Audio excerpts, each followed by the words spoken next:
ഇതാണ് ശിവന്റെ ഭാര്യ, പ്രിയപ്പെട്ട ഭാര്യ വിജയമ്മ. ശിവൻ വിജി. ശിവൻ വിജയല്ല.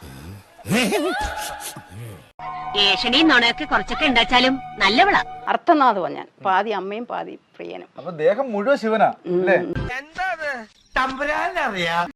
കാഴ്ചക്ക് കൊള്ളാം, നല്ല ആത്മവിശ്വാസമുള്ള മുഖം, പക്ഷെ കയ്യിലൊരു പെശകാനാ തോന്നുന്നത്. 2017 വൃശ്ചിക മാസത്തിൽ വന്നാണ് എന്നെ സീമന്തരേഖയിൽ സിന്ദൂരം വെച്ച് ഇവിടെ കുങ്കുമം ചേർത്തിട്ട് പോയി. அந்த பொண்ணாണ് இந்த ஆளிന്റെ ஒரிஜினல் பொண்டாட்டி. என்ன சொல்றீங்க? உண்மையை சொல்றேங்க. ചാർത്തിയിട്ട് നീ എന്നെ അച്ഛന്ന് വിളിക്കരുത്, ഇനി എന്റെ പ്രിയൻ, നീ എന്റെ പ്രിയതമയാണെന്ന് പറഞ്ഞു. എവിടെയെങ്കിലും ഇങ്ങനെ കണ്ടിട്ടുണ്ടോ?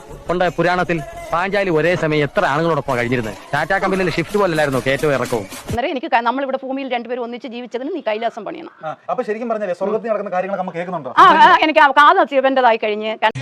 എലിവിഷം വേണ്ട, ഏൽക്കില്ല. നല്ല പന്നിപ്പടക്കം വാങ്ങിക്കുക, ഈ സാധനത്തിന്റെ വായിലിട്ട് പൊട്ടിക്കുക, കുലി. ഇത്രയും കഴിവുണ്ടായിട്ട് എന്തുകൊണ്ട് ഭർത്താവിനെ അസുഖത്തിൽ രക്ഷപ്പെടുത്താൻ പറ്റില്ല? 6 വർഷം ടെസ്റ്റ് എടുത്തിട്ട് നോക്കിക്കോണം. മെയ് മാസം 2016 കാലൻ വരിക കയറും കൊണ്ട് ഞാൻ വെളുപ്പിന് പറന്നു പോയി കയറ് വാങ്ങി പിച്ചിട്ടിട്ട് അപ്പച്ചിക്ക് ഫോൺ ചെയ്ത് ചേട്ടൻ എഫക്ട് വരുന്നത്.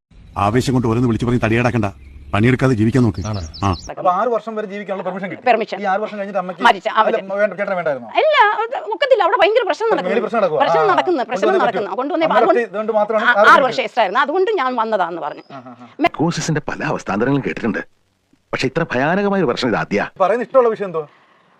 ബെഡ്റൂം രഹസ്യം ആർക്കും പറയുന്നു പറഞ്ഞു. കർത്താവിന്റെ നാമത്തിൽ ബാക്കി പറയരുത്. അങ്ങനെ ചിന്തിക്കാൻ പോലും പാടില്ല. നിന്നെ വിട്ട് ഞാൻ പോകുന്നു പറഞ്ഞു. ചില ശബ്ദങ്ങളും കരച്ചിലൊക്കെ ഇവിടുന്ന് കേട്ടു വരും. വാതിലും ജനലും ഒക്കെ അകത്തിരുന്നോണം എല്ലാരും. അപ്പൊ ഞാൻ ഇറങ്ങട്ടെ.